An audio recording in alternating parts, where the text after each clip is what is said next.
has. So that's where I come in. I pick up the clothing, I bring it in, I bale it, and then I export it out of the country. My family has been in this business, the used clothing business, for since the 1950s, and I'm actually third generation. My father was a big part of me being where I am today.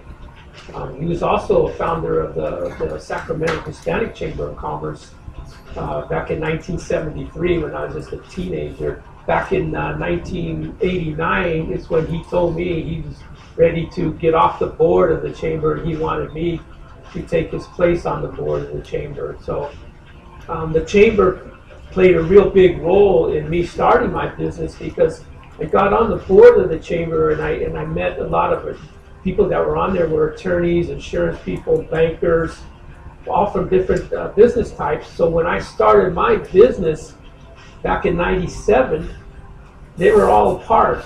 You know, they were my network. I even had a cheerleading crowd that, you know, that was cheering me on to do better and keep going and keep moving. So there's a lot of history with my family and the chambers, and even the state chamber. My name is Marcus Gomez. I am the Central Region Chair of the California Hispanic Chambers of Commerce. Join me as we celebrate CHCC's 40th anniversary in Los Angeles. Your voice matters. Join us in the conversation and amplify your voice.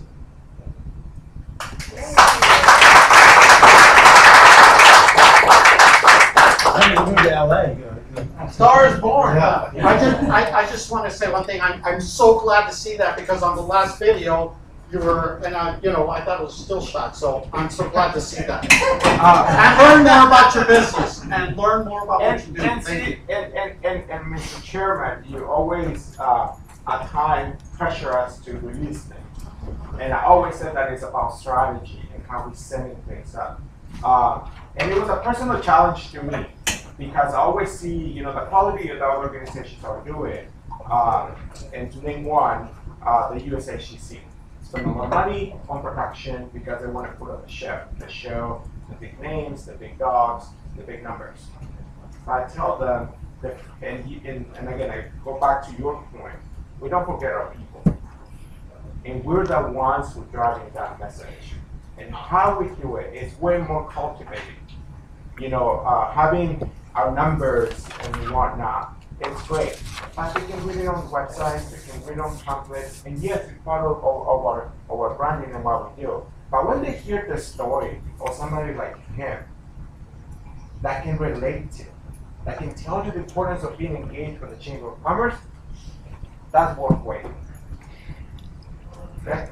So, with that said, there's a lot of changes. One of the big changes that we're doing this year is that our procurement is actually going to happen on Wednesday. If you haven't given an announcement on that yet, because I barely got it clear yesterday. Okay? And we're doing so because we want to engage people at a different level throughout convention. We also talked about separating the luncheon from the standard banquet luncheon to a networking lunch that will start at 11, and then we'll then continue a follow with a program Oscar style, meaning that it's just people flowing. People really want to engage and really be able to network with other people who are coming here, whether that is other fellow board members, fellow chamber members, or people from across the board in corporate America. So we want to really give them the opportunity to do so. Not just give them, stuck in a room for hours and hours and hours. So, again, there's more activities coming up. The website's gonna get, continue to be populated. So I'm excited. I know staff is excited, and Michelle is nodding because she knows that I don't take. I only take quality work from her and the production team, and I'm always pushing to make sure that this convention really comes to a true representation of our future, and that not forgetting the history of where we come from. Yes, thanks. How many more of those? A lot more. A lot more. A lot more. Remember, this is the work that we actually shoot back in November, Marcus. Yeah. Back in November. So remember, last year we have last board meeting we have more. You know, we have Teresa Russo coming up. We have Carmen Rat coming up. We have Carlos Chavez from Chavez Winery coming up. Different industries. We have your videos coming up too, the ones that we shot at the last board meeting. So all gonna be part of the this strategy from campaigning. And again, the production team. And it's funny. Yesterday, Michelle posted something that I probably shouldn't put it on blast on this one, but she said, Asians working for Mexicans now. But I like that. I will tell them this. I will tell them this. They not only challenge me with the quality of what they could, but they really allow, and it's a really good combination that really allow us to be creative and do it in a cost-effective manner, in a cost-effective way. I do want to thank you for keeping it in the theme that we're saying, never forgetting about who you are, where we came from. I was glad to see third generation. I mean, amazing. And then that's the highlight. That's who we are. So thank you, Juan, on that. I love it. I love it.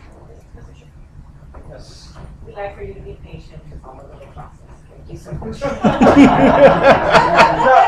Juan. And you know what? During the last 2 months, I'm like, he hasn't called me, hasn't emailed me much, but I know he's bugging everybody else. So he knows there's a way, but they still, all the other people come to me, and I'm like, just hold it up. Just hold it up. Yes. And thank you, Juan. I do want to say this. You know, I challenged the team, saying, you know, we got to be more creative. We got to elevate the product that we put out there, and they met that challenge. I think we can all agree. I also challenged them here, as you'll notice, as we get more into convention. Juan mentioned some changes in regards to lunches. But I told them, you know, we wanted to try to be at the JW with a little more space, but it just didn't work out because of availability. And so we ended up signing this deal here.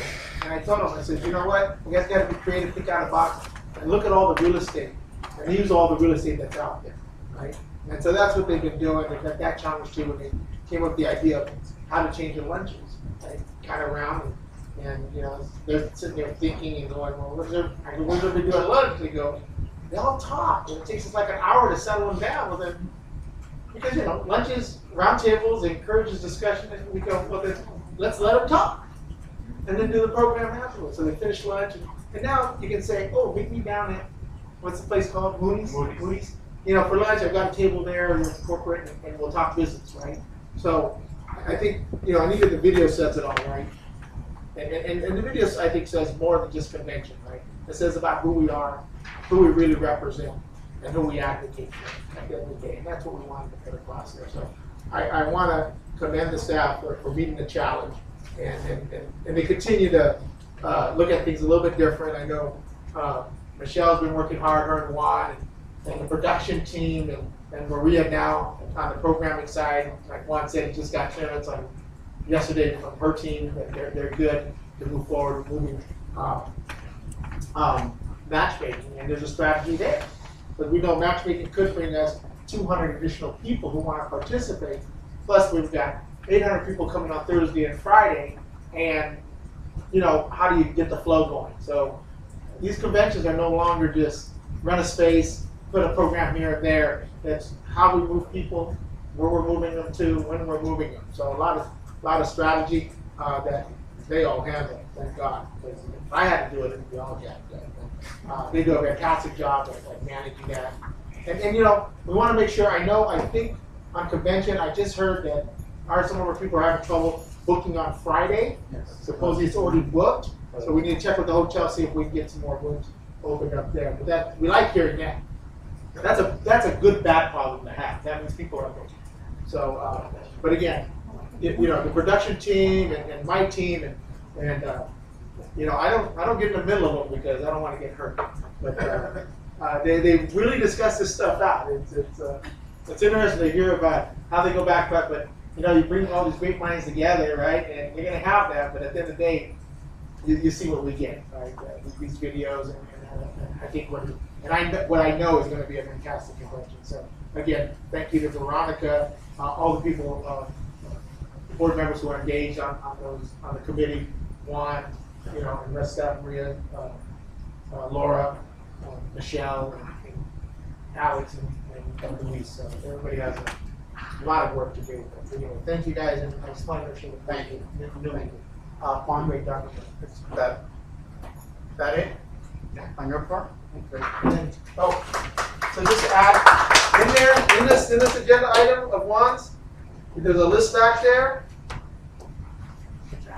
A draft. It's a draft of CHEC and CCF board member participation and engagement. So we've already given you guys some assignments of what you're going to be doing. Come next time, whether that's an award presentation, whether that is a welcoming at a luncheon. This is still fluid. We're still adding or changing or seeing. Oh, do we? As we start doing the script development. Oh, we need someone here. It is also changing when they start looking at programming and they need moderators, et cetera, or other presenters. So I think staff did a great job of making sure we got everybody, and I hope we got everybody. I think we got everybody. Of all the board members from both the chamber and the foundation. So we just want to let everybody know early on, and then as convention gets closer, they'll be coordinating and the logistics side of things, and maybe suggesting the comments. We want to make sure we cover, whether you come on stage right or stage left and all that kind of stuff. And the only other thing that I want to say to Julia and staff is, board input is important also on this.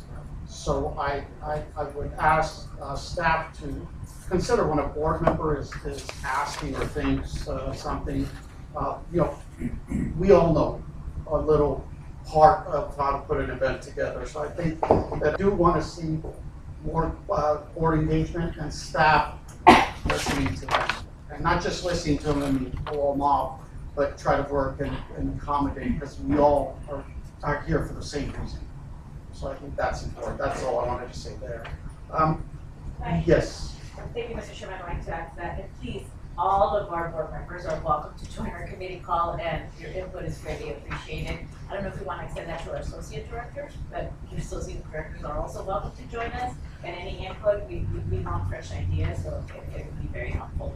We're only 2 months away, really. So we want to have the best convention ever because it is in our hometown, Southern Region. No pressure. No pressure. I know. Pressure. Mr. Macias, and then we'll move on. Just a quick question. It was mentioned that the hotel rooms are getting close to sold out, or can you say sold out? Right, I understand it's already sold out, right, Laura? On Friday. I didn't know about Friday, but Yeah, I always have a problem. They're already sold out on Friday. okay, thank you. Fridays, great. So for those of us board members that did we leave a block room for board members? Or Well, we'll make sure. We'll talk to the hotel. well, yeah, because I don't recall doing one myself. And I was just thinking, gee, let's bring that. I better run over. If you don't get a room, Mr. Chairman, there's rollaways. And I think you can fit about 8 of them in my room. Just well, I saw you could camp out right there. I was just hoping you get a king size bed. That way we'll wake up at 5:30 and read the agenda. We've done that before. Okay, Juan, so you're done with 10. Okay. Strategic planning? Sure, real quick. Yes. Again, I want to thank Danny's on this committee, Dennis King, Ken Macias, Gabe Garcia, Julio, and Brenna. And I thank them for all their input. We make sure that this is an agenda item every meeting so you know that we are progressing. We're completing the strategic plan. So I thought it was important that it's always on the agenda. And so we had our last meeting last week, I believe. We got some additional input from the committee members that we're incorporating here.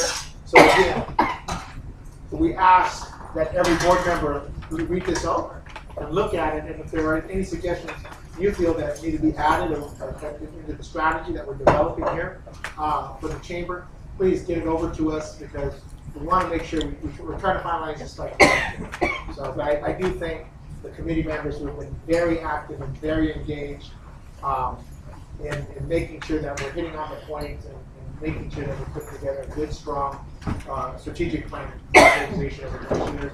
And again, it'll be one of the first for the organization in its 40-year history. So we want to get it done and be able to announce it before we go. Thank you. Any questions? Seeing none, thanks. We'll be moving on to item 12, Mr. Chairman, Duran. It's the foundation report, sir. Okay, good. I'm going to give my report, and I'll ask for comments from two people, Gabriel and Maria. All right, so currently there are 7 members to the board. Those include Judy Castro, myself, Sofia Garcia, Raul Hernandez, Gabriela Mello, Dennis King, and Bernadette Medrano.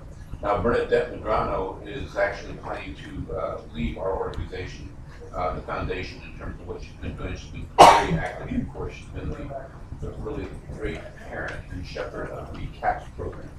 So we're planning to honor her at the convention, and so her and her husband have done a great job. So I think the family right now has been involved in she was able to be one of the families. It's really been very important to us. So let's make it a surprise when we do that in August. Staff primarily consists of Julian and Maria and Alex, who've been involved in procurement. The addition of Maria is really very welcome addition. She's been doing a lot for us already, and I look at her as our primary staff person to keep Julian, of course, informed on everything that we're doing in there. We have nomination committee consists of Jose Plasencia, Frank, Julian, Sophia, and me. So the way we work is when somebody has a new suggestion for a board member, I ask them first of all to talk to that person, and then I phone them myself later to follow up. And then if they're still interested, after my screening interview, then we hold a interview on a video teleconference, which I've asked the staff to help us standardize the video tool that we can use, so that when we have these video teleconferences, it just makes things better than just a teleconference, right? Okay, so that's what the process is. We are currently looking at one interview very seriously, and I'll be holding an interview with him with the nomination committee very soon, within the next 2 weeks. Okay, now in terms of what we're looking for, let me briefly mention what the different interest areas are. We have there's no shortage of interest areas in terms of where we possibly get money as well as expertise. One, access to capital, cannabis, the disaster emergency preparedness, fundraising, grants, contracts, healthcare, education, housing. We have a housing crisis. We don't need to go outside and see if there's any homeless people. Immigration, Latina initiatives, LGBTQ, marketing, media, millennials and young professionals, public policy and political awareness, and we are going to be restarting our PAC, as well as that's subject later on, and SBDC program support and relationship to that, STEM, and international trade. So those are the interest areas we have, so we're looking for expertise in any one or combination of those areas, okay? Now, our primary programs today are the CAPS program, of which Janine and David Betancourt are heavily involved, as well as other senior graduates of our program. And of course, Maria is our staff shepherd for that program. And then we have the procurement program, which Alex has been very involved in terms of supporting in the past. And we are finishing up our relationship with Gilbert Buchanan, who has been our primary vendor, supplier, you might say, in the procurement space, but that relationship is pretty much done now. And Raul Medrano, which I mentioned earlier, the Medrano family, has been very involved in procurement for us and continues to spearhead that for both the chamber and the foundation. And then Maria will probably talk about Elevate later on, which is a big event we had planned to open in the end of July. And then lastly, our third primary program area today is leadership training, and that is under the auspices or direction of Judy Castro. And something that we're trying to do there is that when we have new chambers that get certified, and of course I saw a big list here earlier today, we want to see how many of those people we can get to take our program And so we're looking at transferring memberships. About a lot of people here signed up and said they were going to take the leadership training program, and only one guy finished, Julian. Okay, so we have like 43 seats. So we're going to trade some of those back in, and hopefully we'll get some of these new people that join the chamber to actually take the training that all of you have not taken. All right, it's available to you. So so that's still going. It's a very good program.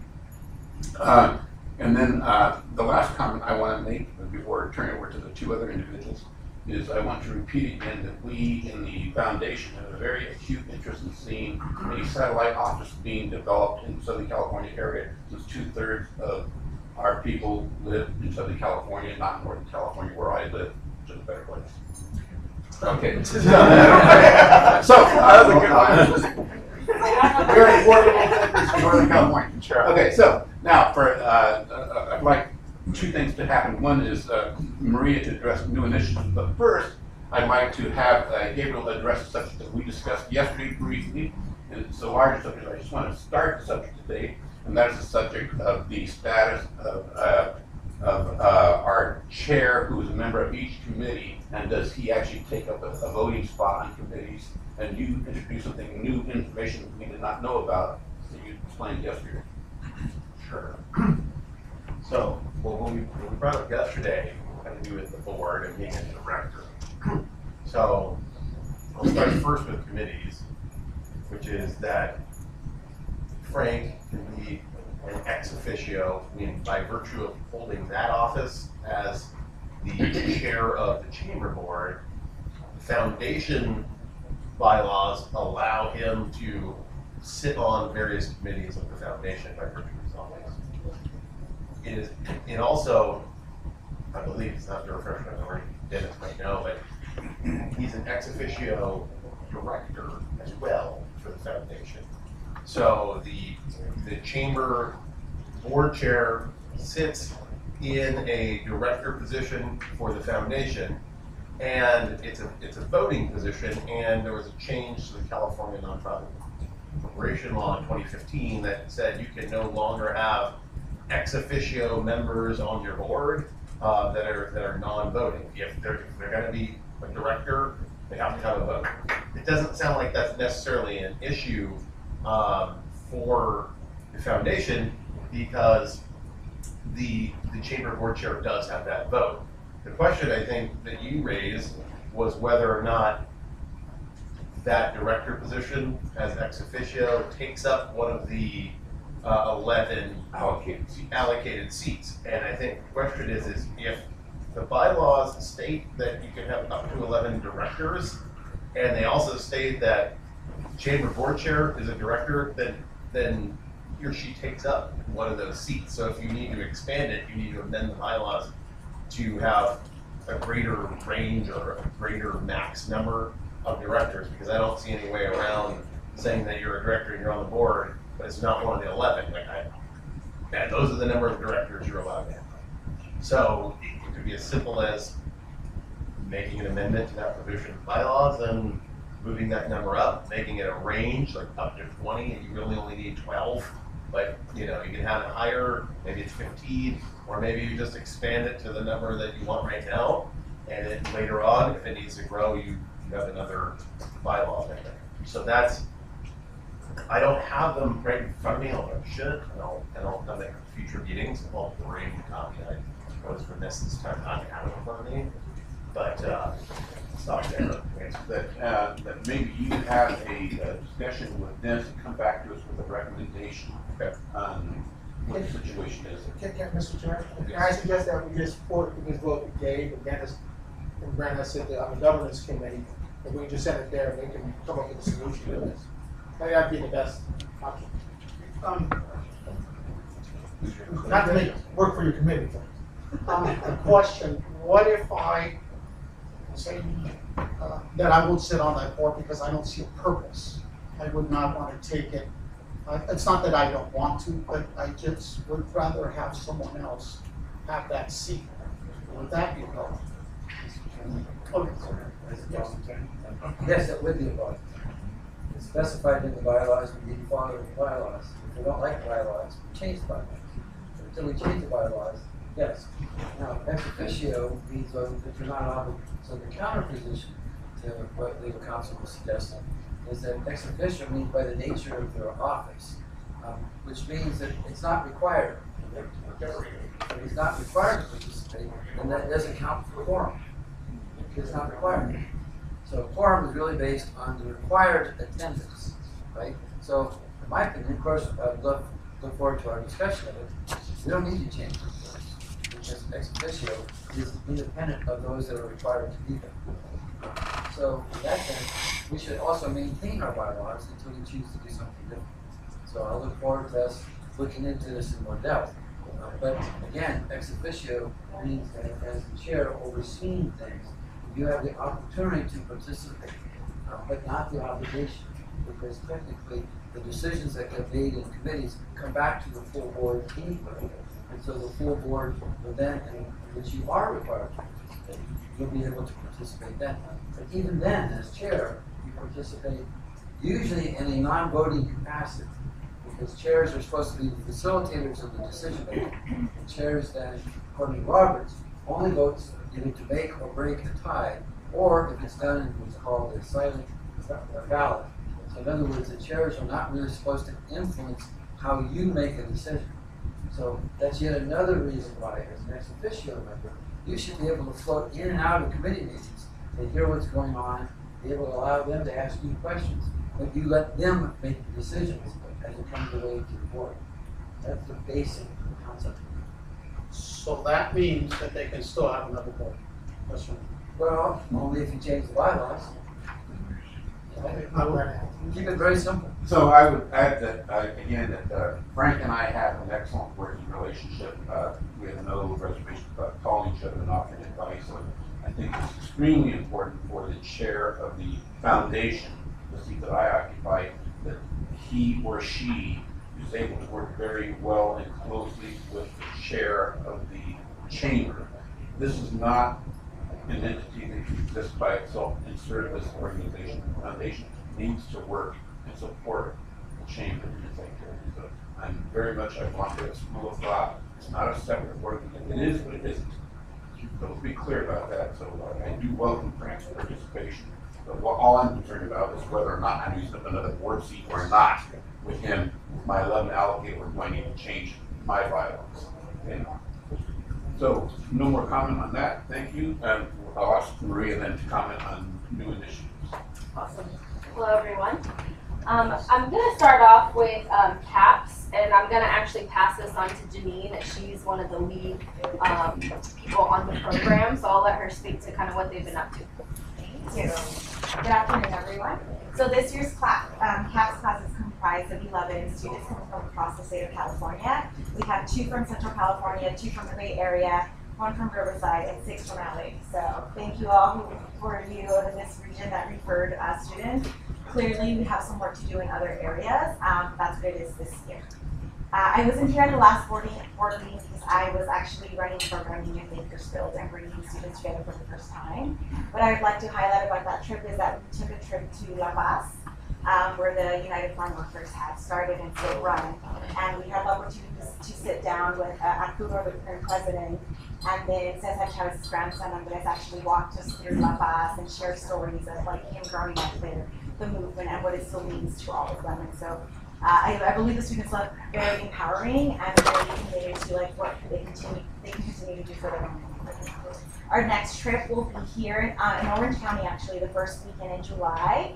And so on top of doing more professional development and for them to prepare for convention, we're also inviting speakers who will come speak to them about exploring the history of our Latino culture.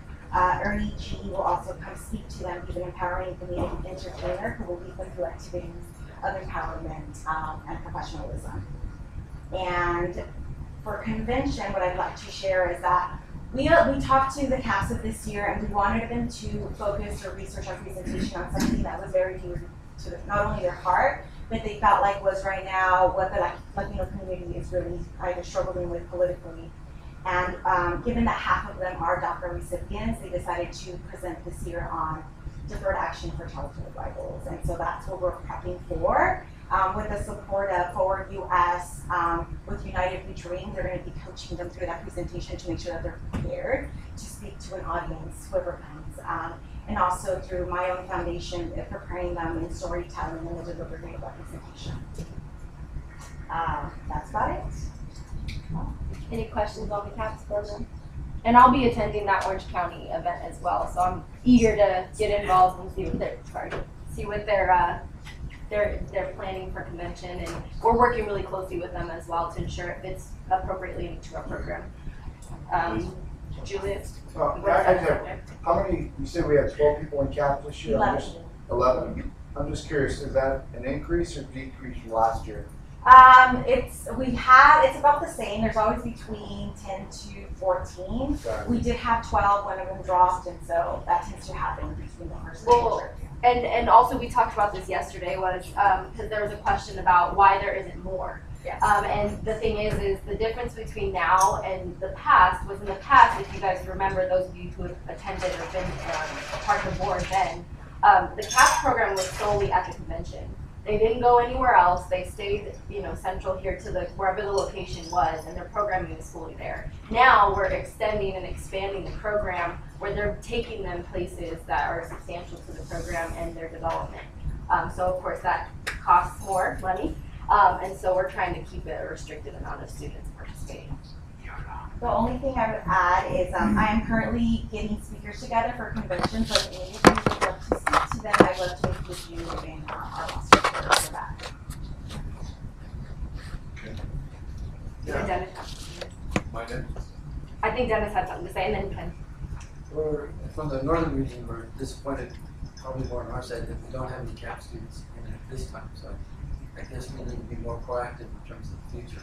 Certainly it's been a great program. One little concern was that in the last few conferences, it seems like the CAPS students were there, but they were kind of isolated. It's sort of like a conference within a conference, sort of like, oh, nice that you're here. What's your connection? Is there any meeting a little bit closer together of the conference and the CAPS program? Yeah, so we actually discussed that too in our foundation meeting yesterday. One of the strategies is visibility, right? I don't know if you guys noticed yesterday, but we took incentive to create poster boards for people to start seeing who these students are, what they're about, where they come from, so you can kind of start getting familiar with these individuals that are going to be at the conference. We incorporated David Betancourt to speak into the program at the kickoff, so people are aware of the program, letting them know, what their goals are, what they're going to do, and to engage with them while you are there at the convention. Because they need mentors and they need people to talk to and get to network with, right? And I know that I'm sure Janine can speak to their integration into the program. I know David mentioned yesterday that they really wanted to be involved in the planning process of the convention. So I'm sure I'll be talking more with Janine and David and how we can bring them into the fold in the planning of the convention the last couple months and see how they can at least see what we're doing, how we're engaging, and how they can be more helpful to the planning. But did I miss anything? No, I think we're being more intentional about that this year and creating those opportunities to bring them more into the fold. Quick question on your selection process. I didn't hear San Bernardino County in there either. And San Bernardino has a great university with Latino students. Did you guys do outreach there? I have a list of exactly where we did outreach, but we didn't get any applicants in. So a lot of what happened is we were sending these out, and literally to the deadline is when we received most applications, and there was only about 16 that were coming from there. I'll make sure that I give you the professor of Latino studies. Okay. And you can reach out to That's him. perfect, and we can do that. That's an area that's desperately needed. Yeah. Ken, I know you were waiting to speak. Yeah, first off, Janine, you're a member of this board. Yes. And you were a CAP student. Thank you for being a member of our board. I think that shows the program, and so were you, right? Do we have any other folks that are young in the program? So I think that deserves a big hand in itself. So thank you for making it. I got one thing to share. Yeah, sure. Talking. Well, that wasn't my point. If you wanna add to that, that's fine. But anyway, I had two more points. Now you lost my train of thought, but anyway, I'd like to be one of the speakers that needs the cap, so I'm volunteering right now. And then secondly, and this is the real question, is I appreciate the fact that they're going around. I think it makes the program more robust and more meaningful for the CAPS. But you went to La Paz. Yes. And I know where La Paz is because I have a home in Cabo. And I like going to La Paz once in a while. And, but my question to No, we were La Paz outside of Bakersfield. Oh, La Paz outside of Bakersfield.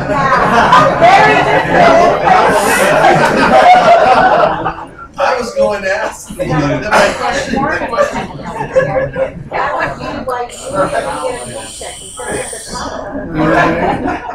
but my question still remains the same. It was not just La Paz, Mexico, or Bakersfield, but all of these different locations, and this is more for I guess staff, is how do we pay for that? Who pays for them to go to, and these expenses for them to go to Florida? Is that part of our foundation? That's all I need.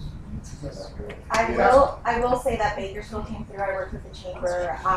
In terms of, we got a lot of donations from local businesses and for the food and the cost of transportation. So that was really helpful for that trip. Okay, and then my last thing is, if you go to La Paz, Mexico, then I'd like to be a CAP student also. All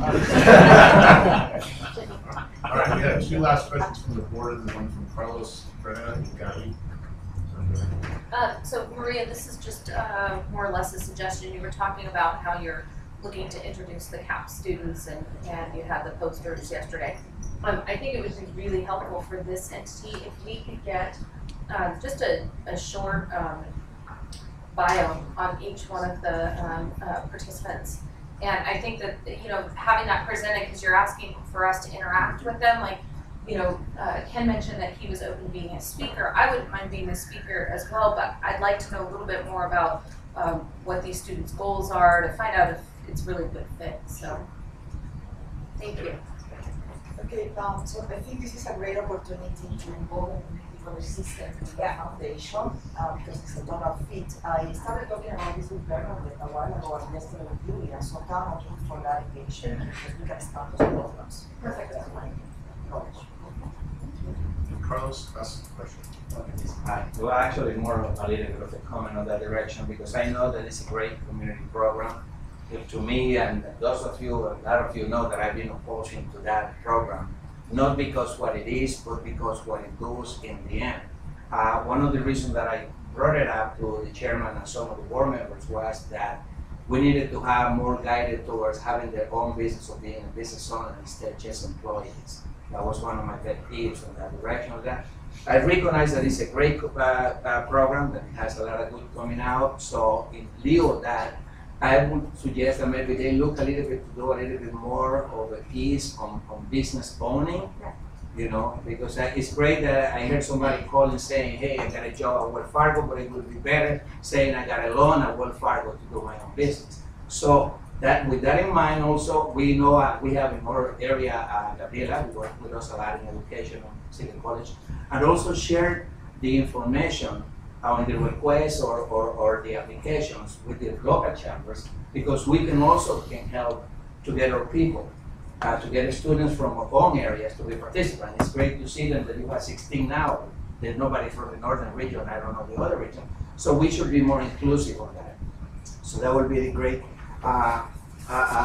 It will be a good point to us. And the last one is that hopefully you guys consider also that when they do internship, we don't see their chest at the conventions, that they can do internship with our local chambers also. So that's what is important. When we have students that come out of the program in different areas, they can do internship in San Joaquin County, San Francisco, another one. So they can learn more a little bit about that, because from my point, we are advocating for small businesses, and that's what we want. I would love to have that, and I just want to mention to what you just commented.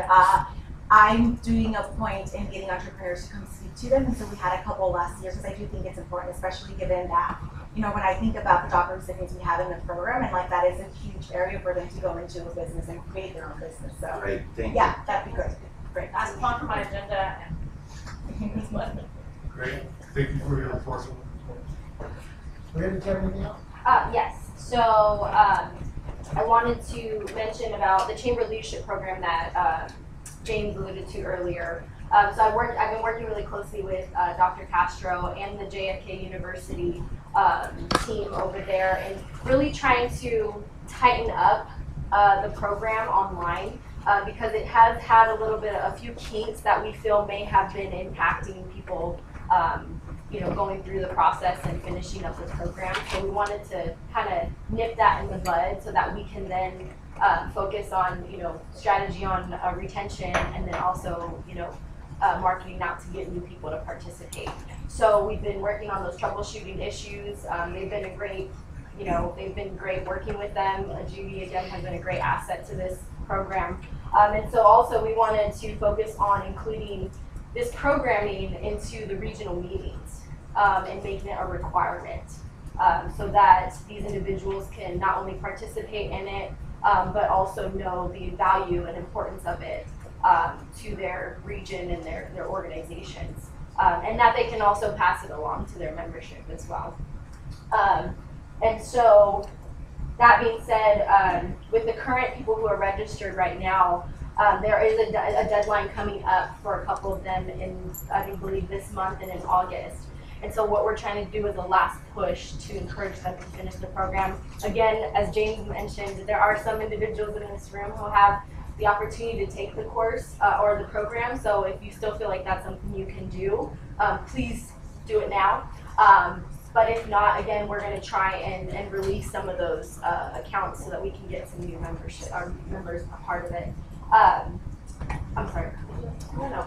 Okay. And so that being said, we're going to try and reach out regionally to these individuals and have, you know, if you will, cohort calls to check on them, see how they're doing, see if they have any questions that are hindering them, or any questions, and then what may be hindering them from finishing the program. And then from there, we can just keep in touch and try and help them through the process.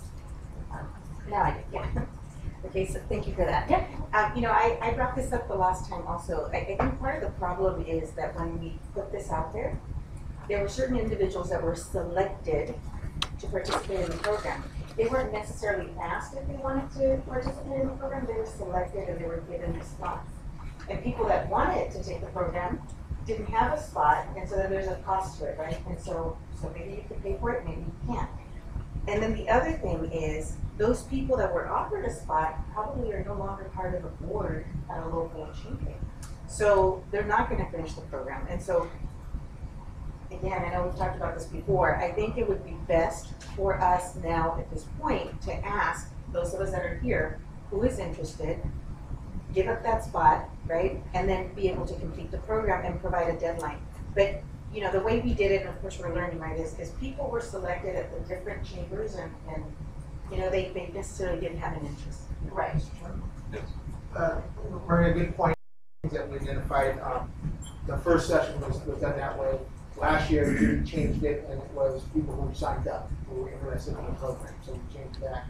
Now, you know, we're trying to get those licenses so we can distribute. So right on your lines, I think we realize that, you know, how do we get people engaged in it is by, you know, they want to have to do it, right? We can't force them upon them. So those changes have been. Okay, because I know we asked for a space, but we haven't. Well, that's what we're waiting for the cycle to end so we can get those spaces out.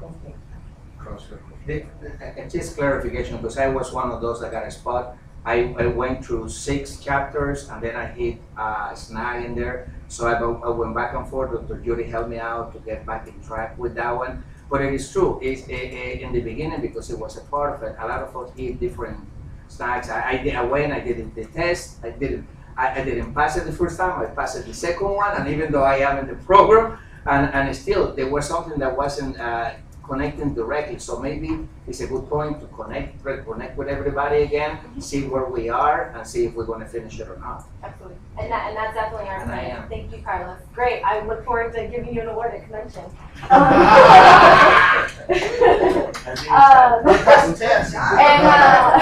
And speaking of convention, and the reason why I wanted to bring this up, and Julian came up with this great idea, so kudos to the boss. But with regards to convention planning, we decided to work on putting a workshop together in the line of chamber leadership, bringing on other chamber leaders from outside of California, and having a national panel. And Julian, I'm sure you can take a few minutes to explain your process and thinking on that one. Sure. So, discussing with Judy and others, on how do we sustain our chambers? How do we come up with new ideas? How do chambers can continue? I mean, we're here in California. Sometimes we just think, it's California and then whoever else on the other side, right? But there's a lot of successful chambers here in California, but there's even more so with different models throughout the United States. Many of us know them. So we thought, other than just having someone from California there a success story is, we've asked Kansas City and Carlos Gomez has come out. We've got Cindy Ramos out of El Paso who is doing a model of a lot of what Dennis has been talking about. As a matter of fact, she does a lot of different programs and more technical assistance space in her chamber. We're talking to Omar. He said he's coming out from Chicago. Again, they call it Illinois, but they're basically the Chicago Hispanic Chamber, right? But this is a chamber that has a $1.1 million budget. Cindy has a $1 million budget. Carlos has about a $700 million. But they were all where anybody's been, right?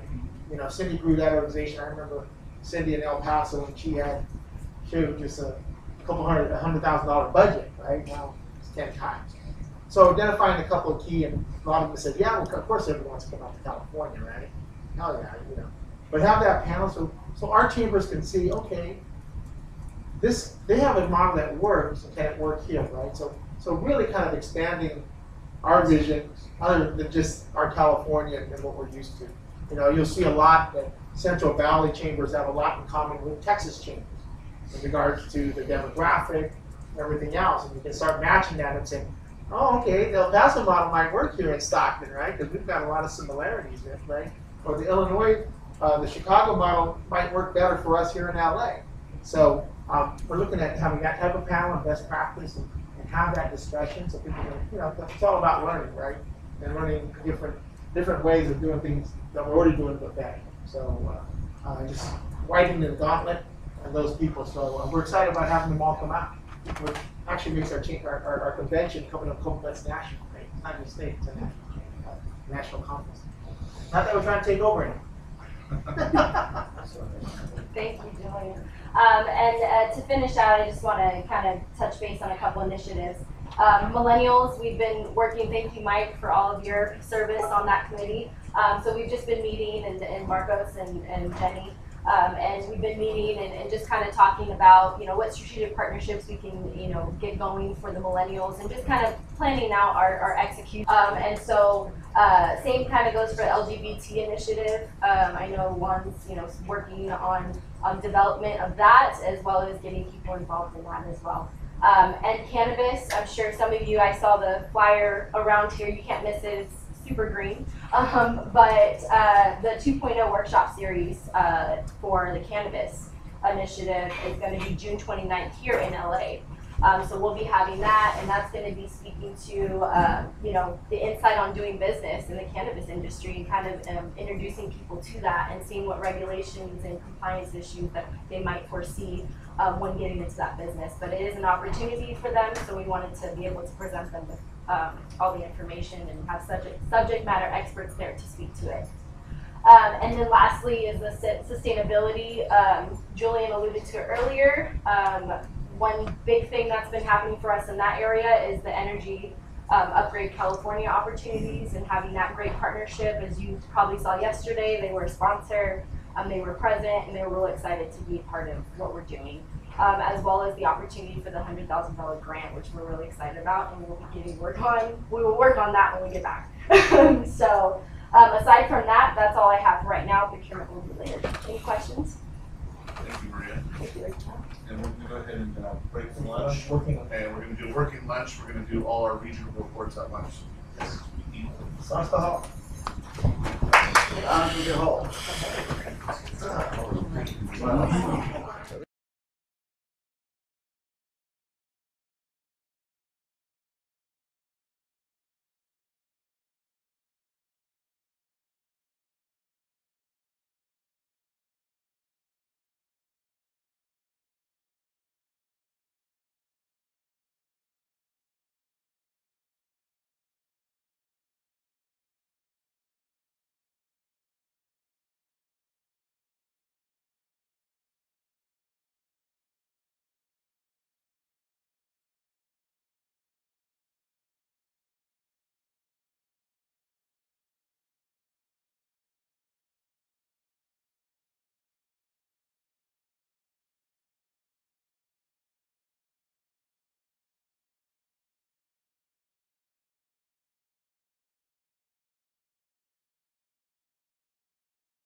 Righty, Mr. Chairman, they submitted a timeline again that they've done previously. So they will be calling for nominations for region director and directors for the Inland Empire and the Central California region. Okay, thank you. Legislative. 5. Took up too much. Mr. Chairman. We could number 1, the legislative conference. I reviewed that in my present CO report. Again, also current legislation. So the legislature concentration has been on passing the budget. They got agreement. So I guess Friday we're going to sign the budget. So the legislators all get paid for this. So they are, what, 2 more till July 4th, and then they're on a month break. So I think the flurry of activity, and I'm sure Vice Chair will agree with, will be from when they return in August until Labor Day. And so that'll be the flurry of activity. I have attached on the agenda item the current bill listing and where we are, whether they're watch, support. We printed it out so that you see the bills that are also dead, that have died in committee as well, and where they're at. So, for instance, you'll see AB 237's here. It's in the second house, so it's in the Senate now, and it's before the policy committees. So, so you can better track and try to report this. This is always current on the website now. It's kind of posted. Yeah, and actually we do a current one, but we've licensed and not licensed. So now it'll be electronically, so on every day or whatever, and the day gets updated now for us on our website. So just so that everybody is current and aware of everything that's going on. If there are any other bills that you don't see on there, please let us know. That we should be tracking. I think the Ledge Committee meets in 2 weeks, so they'll be reviewing the bills again. So that's the way. I think you have a question. Yes, really, just checking out. I can't read all this right away, but I know that Senator Bill Dodd and Senator Mike McGuire are working on, they were working on 3 different bills regarding insurance companies and in disaster situations. 2 out of those 3 bills have failed, but are we tracking those bills? And I believe we are, because you guys gave it to me last meeting, so we put it under as a watch right now. No position. No other questions? Okay, membership services. 5 minutes. 5 minutes. I want to start by thanking all the board members and all the region and everybody here for helping us accomplish submitting all the packets and getting all the chambers certified. As you can see on the report, I love the word completed. Everybody's completed and in order. So very excited about it, and there's still some affiliates coming in. So happy to announce also that we have 67 members and associations with us. And I want to thank Alex, I want to thank Maria, Gabby for helping us, and where's Julie? She left? Okay, so thank you for all that, and I'm going to turn it to Alex just to give us a quick update. But no updates. We are at 67 members, and like Miguel said, if you have any more, please contact me if they're interested. We can still get them out, especially the affiliate ones, and those who are looking to come back, maybe even for next year. You know, if it's something they're kind of on the fence about, you can always talk with them. Julian will jump on with them too if they're on the fence as well. So anything you got, just send it my way.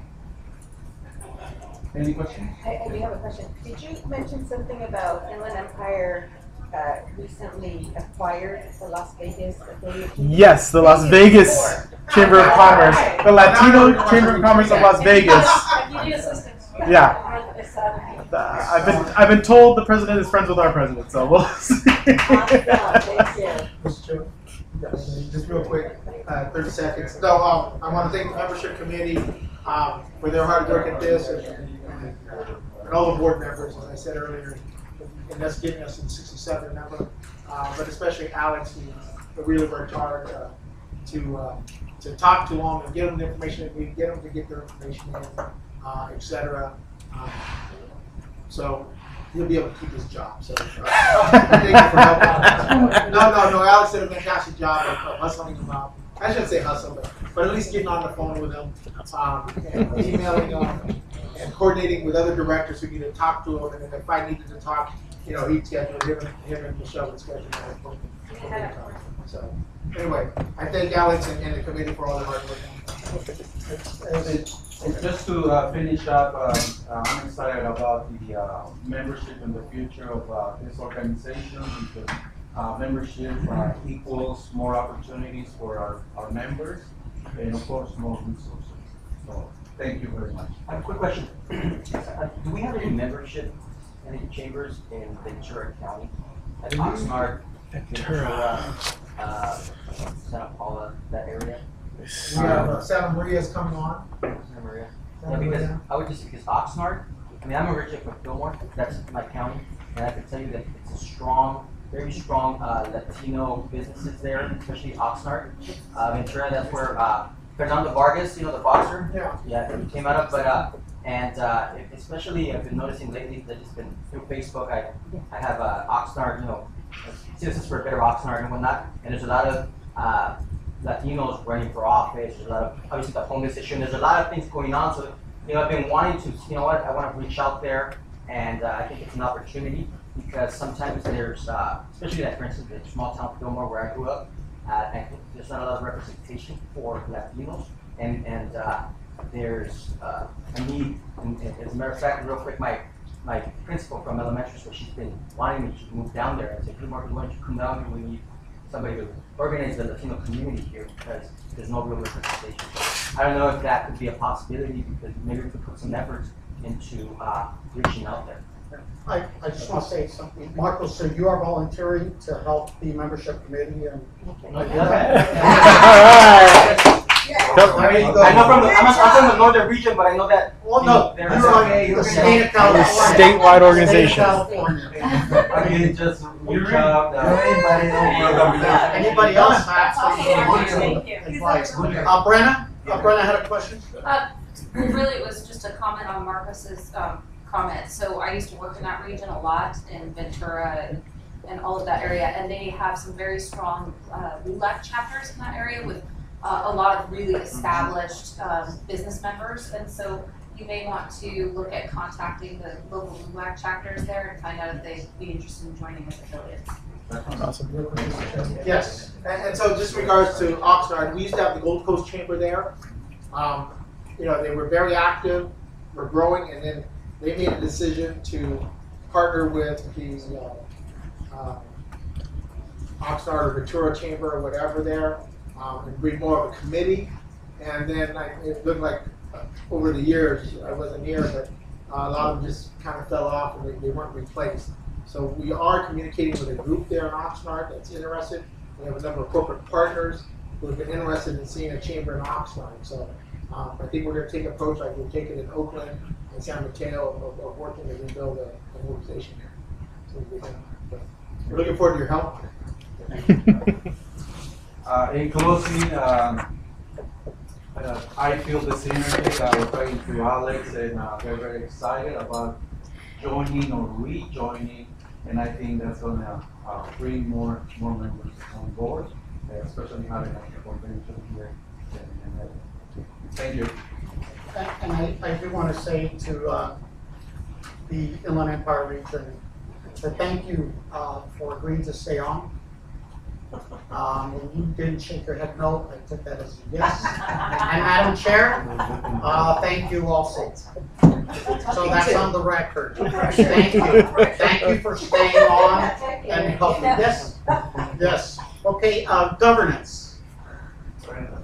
Okay, so not really much to report at this time, other than prior to our last board meeting, the governance committee met, and so staff is still actively researching the action items that we have for them. So we'll be holding another meeting with their findings.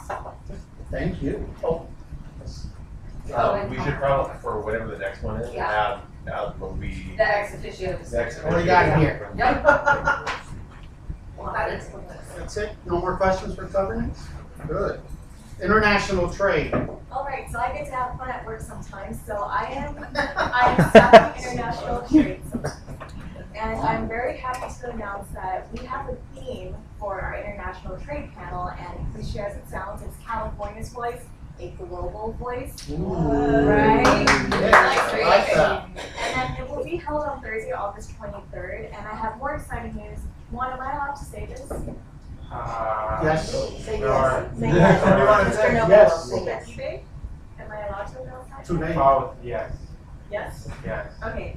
So Juan did some wonderful work with eBay with the help of Dennis King, obviously, from our Economic Summit.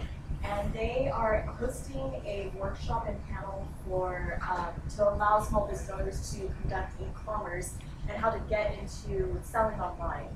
So it's going to be a one with international trade, basically. So if I have a product in California, I want to sell internationally, eBay is providing us with the platform materials to get them into that market. So thank you to Dennis King for that connection, and thank you to Juan for that. Another effort that we want to lead for international trade is the fact that instead of just having it for one day during convention, we want it to be a year-long initiative. So we want to be sure that we are allowing for cross-border commerce in a globally connected world. So we want to be sure that our business owners are given the tools, whether they call our office or we contract with Flag SF or whatever associates we may have, to ensure that they're given the tools to succeed as well. So we are now ensuring that international trade is a year-long event, and I'm excited for this committee, and I'm excited to see the panel that we have in store as well, and that will be for our next meeting. That's my surprise for you all. Any questions? Good. Julian says to keep it every 2 minutes.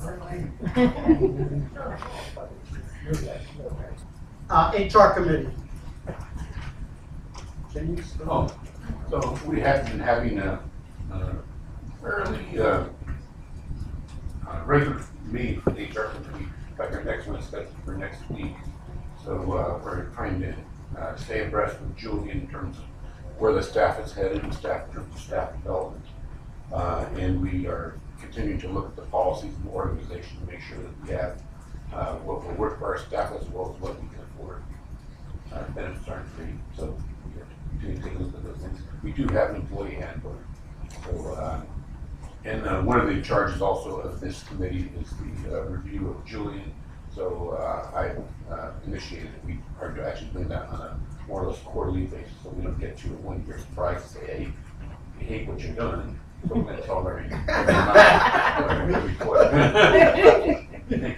Thank you, Mr. Chair. And I do want to thank the HR committee because they gave us a little break here because they knew how busy we were with other things. But we thank James for all his guidance, especially on HR issues, Brenna, and others on that committee. Thank you. Mr. Hernandez, your veteran outreach report, sir. Okay, Veterans Outreach, let's take a pass it down.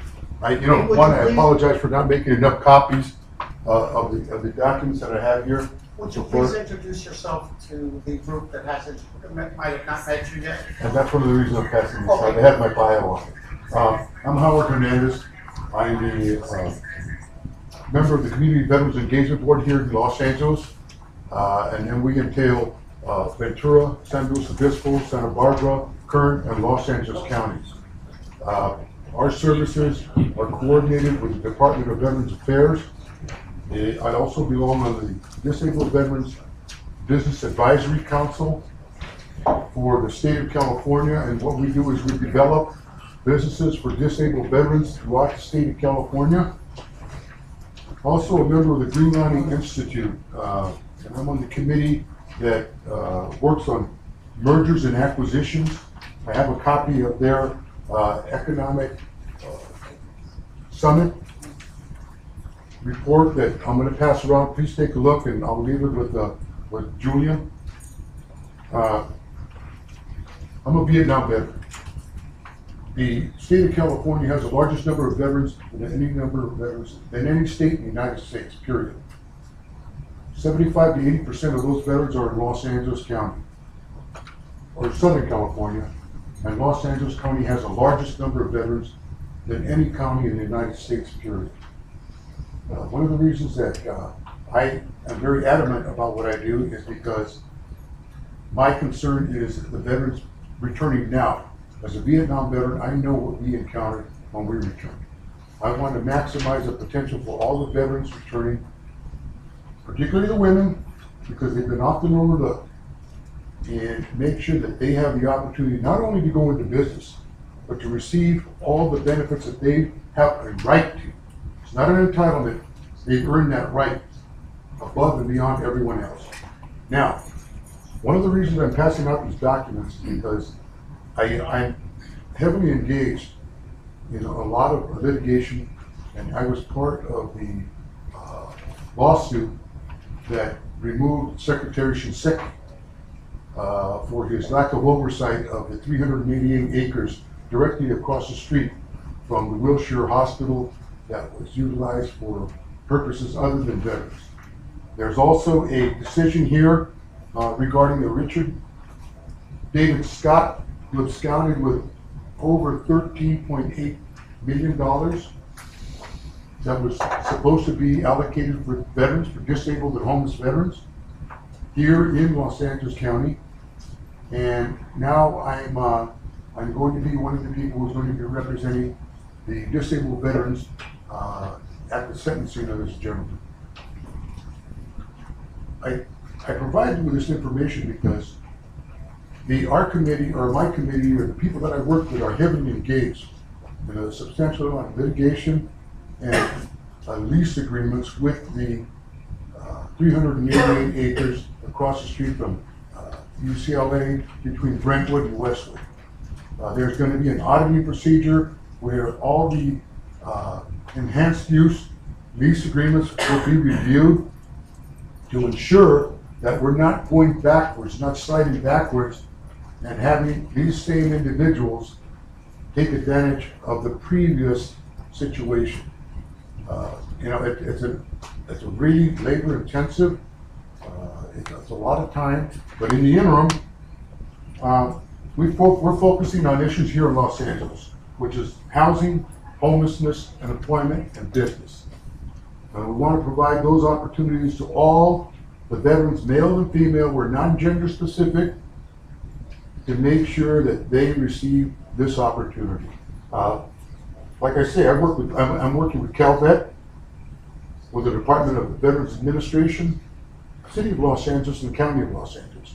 And we're trying to marshal all our resources so that we can provide these opportunities to all our veterans throughout the state of California, not only here in Los Angeles County. Our focus also is on the retention of the mental issues, treatment for PTSD, traumatic brain injury, military sexual traumas, substance abuse, geriatrics, and domestic violence. Currently, with the speaker who is, or one of the members of my GI Forum chapter will be representing the 32nd District as a senator for the state of California. Who's the only veteran, and that's Bob Archuleta. He is in a heavily Democratic district. He's a member of our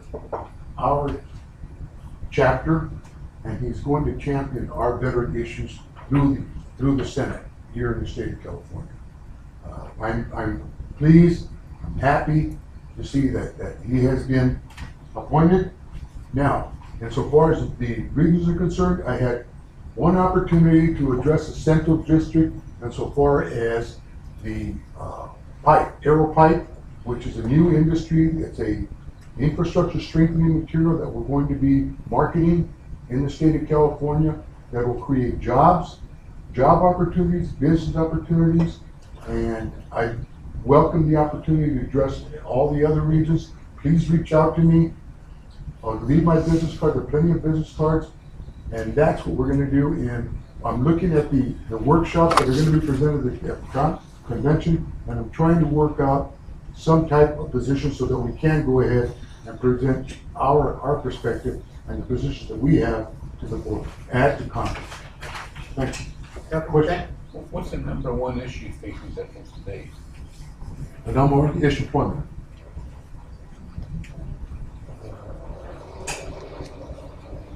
Question? Mr. Hernandez, do you Sure. have a counterpart in the Bay Area? We do, you know what, San Jose? Yes. The San Jose chapter, because the American GI4 addressed this issue. Okay.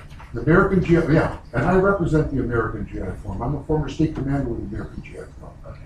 And I'm currently the chapter commander for the City of Commerce. And we had our last conference in Lompoc, which is in Ventura. And we addressed that, and what we're trying to do is we're also incorporating and providing, there's two organizations that are being provided the aerial pipe industry participation, the American GI Forum and the California Hispanic Chamber of Commerce. Okay? So I urge you all to reach out and take this opportunity because it's going to create thousands of jobs and X number of businesses throughout the state. This is an infrastructure strengthening material that we need to get implemented in the event of a catastrophic event here in the state of California. And you know, we all know what I'm talking about. We have to be prepared. Thank you. Any other questions? Thank you so much, and thank you for your service. You're very welcome. Continued service. Thank you. Cannabis, real quick. Actually, I just got do we have samples? Let me see if last night it was put into my pocket. Yeah, that's one of the problems. David and I talk about that all the time. Nobody ever gives us any samples. They want his advice, or they want to pretend our workshops, but no sample. We ain't getting any samples. So actually, this program is transitioning over to Maria's department now, and so she's been engaged on it. But as Michelle announced earlier, I think, or Maria announced earlier, so you have the flyer for the June 29th event. It's amazing that we did Oakland. We had about 100 people there. You know, we've got some real talent on these of the speakers and the presenters that we bring. I mean, Gabe and his firm participate there. I think Bob was at the last event too, and then we get all these requests from other communities. All these communities saying, "Hey, can you bring your event to us?" So real quick, so everybody knows, we've taken a different focus, and I think some other organizations that is making us successful is that even though we still touch on the compliance and the regulatory side of it and the importance of it, people understanding where the law is going, we really concentrate more on making sure that businesses that are going to go into the industry, entrepreneurs, are successful at what they do, that they have the networks and the mentors and you know, all the relationships that they should have there. So they come out of these workshops with that. And I think a good example, you know, a lot of them don't know, and you know, Gabe was speaking on when you do a lease agreement. You know, you've got to put in there something in case the rates change, right, to protect them. And people are just signing regular lease agreements, and then the rates don't come out their way, or they change, and they're stuck with the space, right? So a lot of good information being taught there, and I think a lot of good questions. So that's the basis of it. You know, the Bureau of Cannabis Control has been very supportive of this. They'll be down here in LA. I believe the Department of Ag will be here, right? Yes. Right, Dr. Parrott, who's the director there, and this is important because they're the ones that regulate cultivation, right? The grow.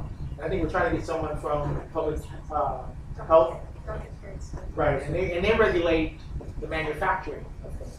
So there's 3 different state groups that, right? Yeah, 3 basically that oversee it. But we and his participation, actually, Jesus Arguelles and Michelle and Maria are the ones that are working on it. So that's what we're at.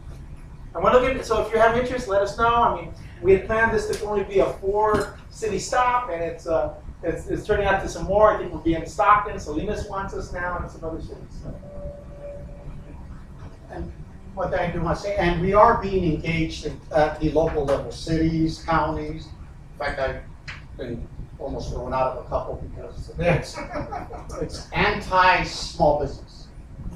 Most of the regulations, and these cities are getting sued left and right. And what happens is our small business say, forget it, I'm not getting them to deal with it. And that's the strategy that they have. is have these people that want to get into it get so fed up and tired that they're just walking away. So I've been up there telling the cities and the big boys that that wasn't the spirit of the law. The spirit of the law was stuff that small businesses bring people out of the shadows. This has created a bigger black market now. So there's even a bigger problem. So I do want to share that. Anytime you can go to your cities, let them know small business, small business, small business. Because they have to engage in that. Mr. Chair, real quick, also is that one of the things that I think LA and beyond will be having is GoBiz will be participating with us, because GoBiz is actually administering the economic development grants, the dollars that go into the economic development grant from cannabis. I think 10% of tax dollars, of the tax revenue. I can't remember the number, but it's millions and millions of dollars.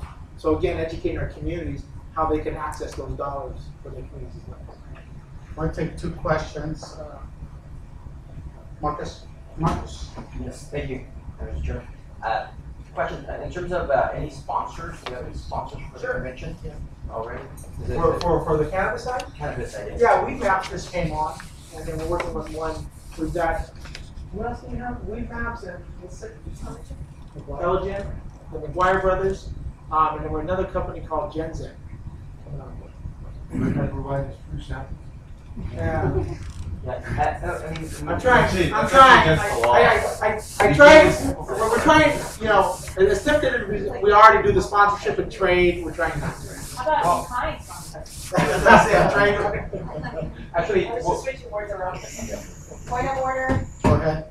Actually, because I was wondering in terms of samples. Actually, I don't think that's illegal in terms of because I mean, I may be wrong, but I know that in an event that I'm going to participate on June 23rd, they're already bringing in the cannabis company that's giving free edibles, and they're actually taking the fruit from my hometown, my mom's hometown in Michoacan, which are ates. I don't know if you know what ates are, but they're derived out of fruit, and they're like kind of gummy, like from like guayaba, and this company in Sonoma County is actually Jenny's boss's sister-in-law who makes them, and they provided some to us, and I actually tried a couple of them.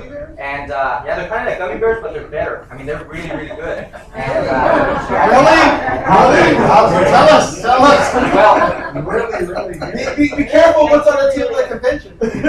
well, no, but really, I was surprised. Really, to tell you the truth. I was surprised to tell you the truth, and I was actually taken because I was like, wow. How do they know that I'm not like really against all this stuff? And to give it to a in a goodie bag, right? Anyway, but with that said, there's also Cannacraft out of Sonoma County, and their president and CEO is used to be the dean of business and economics over at Sonoma State. So I mean, everything is turning. So that would be a company that we might be able to talk to in terms of seeing if they want to be a sponsor. I know Jenny knows of the company as well. So anyway, thank you. Marcus, so you're volunteering also to reach out to those companies for the convention? Yes, definitely, Mr. Chairman. Actually, no, Bill Silverman, he's a good friend, and Sonoma State. Thank you so much. Thank you so much for volunteering for two things. I will take 10%. Any other questions? Deal, you sure? Not a question, it's just a comment. Okay, because yes. San Francisco, we've been working with the Cannabis Council over there to make the regulations more easy friendly. There's also a group that is working on creating their own credit union bank for investors. And just to look into that, is you have to, if you're planning to, you have to be either way a grower or a distributor or a buyer or a seller or a user. You cannot be more than one of those. Okay, so just gotta make sure that there's a lot of opportunities coming for ways outside. Actually, one of our new affiliate chamber, which is Filipino San Francisco, was actually the president, is the one that we've been working together on getting all the. He's already on the council. I have a question for you. Is there any businesses out there that can get something out of our convention and maybe you can participate? I look into it. We have a group that I have been meeting with potential investors because, as you know, the Latino community is being one of the strongest buyers in there, and we're not sharing any of the benefits. So we have 3 groups that we've been working on it to get into that, so there may be an opportunity for that. Once they donate to our chamber, I pass it on to the state.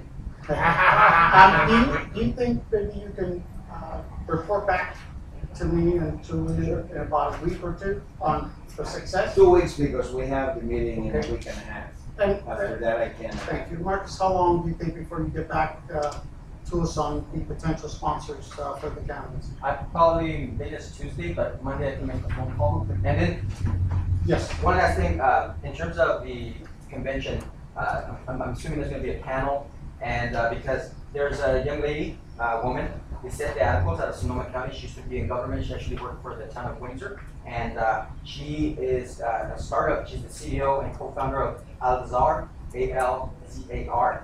And she was actually in the panel, and she's part of the public affairs strategist for 421 group as well. So she's a young Latina, and president CEO of her own company. And I think that maybe that could be an opportunity to bring some Latinos into the platform, because I know a lot of the big companies are not Latino owned, but really bring out our small minority.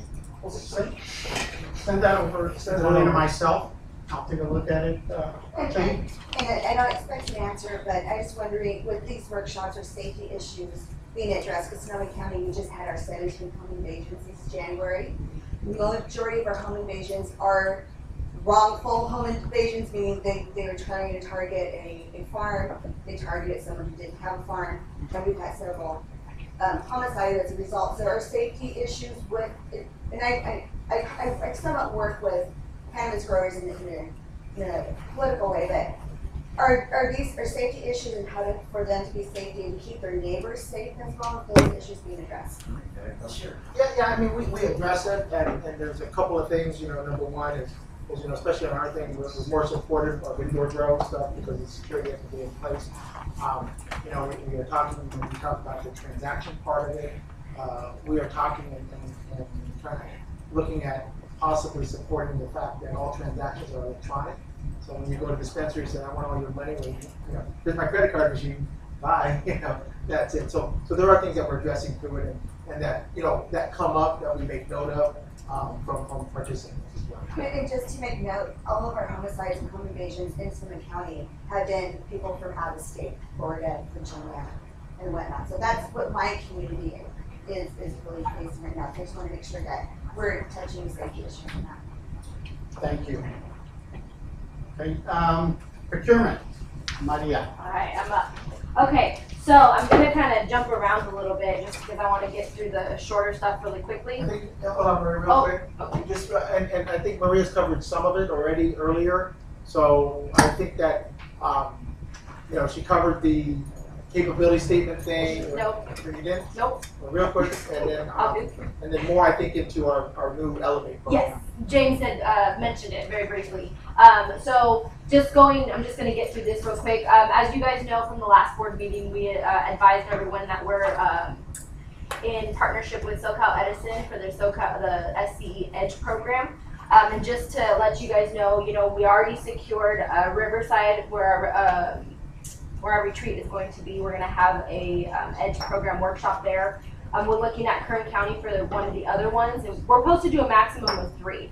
We were going to have one here at the convention, but SCE had decided they didn't want to have it here due to time constraints because they feel it's a very valuable program that needs to be the extension of the 3 hours, I think it is, or however many hours.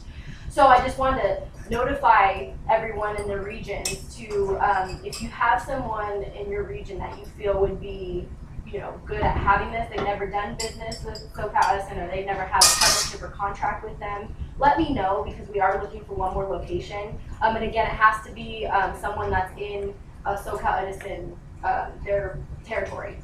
So if you guys have anyone, please feel free to reach out to me and let me know. Any questions on that? Okay. And moving forward to what Julian alluded to, so based upon our reevaluation of the procurement initiative, as he mentioned, we had a contract with Gilbert Buchanan. He was doing trainings on how to get a capability statement. And this was, again, one subject trainings that we were having. We had a contract with him. We just finished out the last 2 workshops that we need to have with him, which were successful. He submitted everything, and now we can officially say we've closed out that contract with him. So we appreciate Gilbert's partnership and working with him and everything. He had great reviews, and it ended up being very successful. However, now we've taken a different approach to our procurement, and as Julian him and I have a lot of conversation about the importance of procurement and the fact that there are a lot of bits and pieces to procurement, not just one sliver, right? And we felt like what we had been doing before was just a sliver of the whole, what did he say, a loaf of bread? A loaf of procurement. So we wanted to address that more and be more specific. Yeah, the whole enchilada, right? And so that being said, based upon our reevaluation of our strategies, Julian, myself, and the team have come together to create a new event called Elevate. It's a procurement symposium that our first one's going to be held in Oakland on July 26th at the Oakland Asian Cultural Center. And so the focus of this, and I'm just going to read the description just to give you guys a high level on it. Elevate takes a holistic approach to preparing diverse suppliers on how to compete for contract agencies and corporate America. The program is designed to address the necessary attributes needed to take diverse suppliers to the next level. So we're really taking hold of focusing on our suppliers and getting them to where they need to be in order to compete, because that's really what we're here to do, right? And so that being said, the structure of the event is this. So we're going to have 2 discussion panels, a networking lunch, and a procurement matchmaking session. Note that these events that we're going to be having are regional events, so we're going to have these in every region. But all the buyers that are invited and all the, everybody's invited to this. But the buyers, the speakers, the corporations, the government agencies that we invite are all locally based. So these individuals, like Julian alluded to, BART will probably be on board with this. And so we've currently secured, well, I'll get to that in a minute, actually. So the first discussion panel is going to be focusing on having various government agencies and corporations to speak to three questions, or 3 topics, if you will. Those being the climate of procurement and where they see procurement going in the future. What types of opportunities are out there? What are the competitive industries that they see that they feel like need to be focused on? And lastly, what do they as a corporation or agency look for in a business to be considered qualified or competitive? But the different approach with this is we're telling these people that are participating to be very blunt and honest.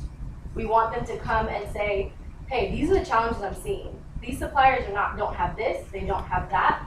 We really want them to have this, because a lot of they do the same, the same presentations over and over and over again. Go to our website, go here. This is step 1, 2, and 3. But you really don't get the nitty gritty on how I can really be qualified for this, right? So we want to be able to bring that out of them and make them tell us and make them tell the suppliers. So that being said, I'm really excited because I worked hard on this. We actually have secured, our first panel is actually full. We secured Joan Kerr, the Director of Supplier Chain Responsibility, for PG&E. We've secured Tanya Little. She's a Business Development Program Manager with the Department of General Services. We have Beverly Johnson. She's a Contract Equity Administrator with EMUD, with the East Municipal Utility District. So again, locally based. Marlon Paulo, the Chief Technology Procurement Officer for the California Department of Technology, as well as Elena Anaya, the Community and Citizen Director for Turner Construction. Again, that goes to the point Julie made earlier about the huge contracts that they have. We wanted them to be there to speak to that, right? And so that panel is really going to be, again, like I said, it's going to be very blunt, very straight to the point, and they get 5 minutes. Each of them get 5 minutes to speak on these topics, and then after that there will be a Q&A from the audience, and they'll get 1 minute to answer. Sure. Go ahead. Yes. And Ray's been doing a fantastic job on this, but I've had calls and meetings with each of the presenters. it's funny because I tell them, I said, I want you to be honest. I want you to tell us, like Maria said, what do you see? Contracts that you guys see coming up? Because this is no longer, we've taken the concept of, it's no longer about supplier diversity, right? Because I told them, I said, we know your goals, I don't care anymore, right? The issue is getting contracts and getting our business those contracts. Taking them from being just second tier suppliers to making them prime suppliers. What are they missing? What do they need? So we need to be honest in that discussion from them. That's what we're asking for. I had a couple say, well, I don't know if you're gonna like what we have to say. I said, I don't care. Not about what I like to say, about what you have to say. It's about what you say, and that these people realize what they need to start doing, right? Because, you know, they always come and they always talk, right? They always talk about, oh yeah, we met 41%. Well, we know that.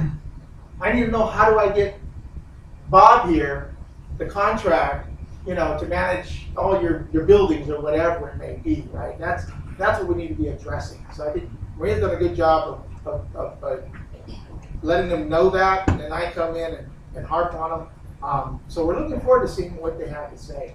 So this whole new concept is about supplier development. We've always concentrated on supplier diversity, right? Oh, here's the contracts, here's what you need to do, this and that. We're done with that. How do we take them now to the next step, right? And as Dennis was saying, I think it was the other meeting or today was, you know, identifying their issue. You know, what is it that they're lacking? And then what is it, the attribute we need to add so they can get that contract?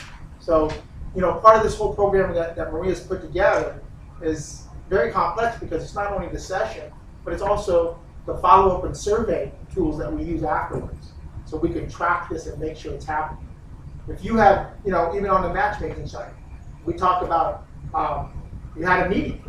Okay, that's fine. But was there follow-up? If there wasn't a follow-up, whose fault was it?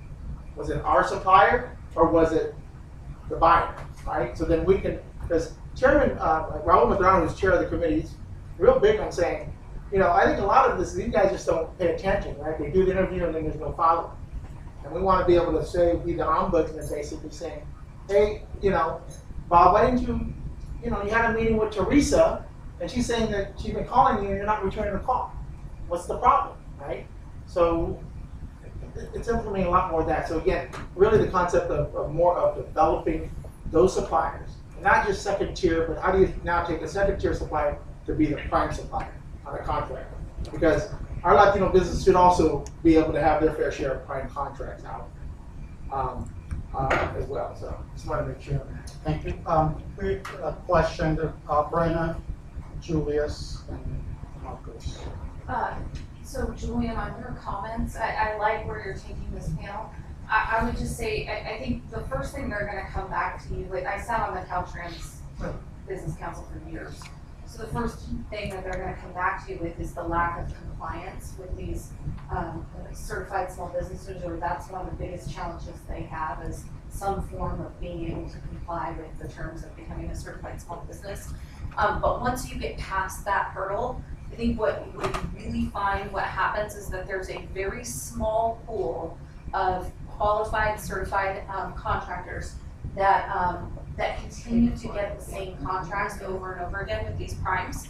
And the only way that you're going to get any of these agencies to fix that is they have to be willing to have these facilitated, I don't want to call them networking events, but it needs to be these facilitated events where you are bringing primes and subs into a room together, and the only reason the primes will show up is because the agency can't mandate it, but needs to mandate it. It needs to be a priority of theirs. And this is something that we keep telling them, and then it just doesn't ever really happen. So I hope that you guys are gonna hone in on that and really kind of hold them accountable to that, because that has to come from the agencies. They're the ones that dangle the carrot to the primes, and that's the only way the primes show up. You're taking all the surprises that happen the rest of the say year. that. Brenna, Yeah. do you have any suggestions that the board can do? Send letters to these agencies or something? Or that don't work, but you want me to go knock on that? Oh, in my opinion, I mean, I think that Julian is taking the right steps by being the facilitator of these discussions. But they need to be hearing it from multiple angles, because the Caltrans Statewide Small Business Council says it, DGS Small Business Council says it, all of these agencies, BART, I'm sure the BART council is saying the same thing. You've got to put pressure on them.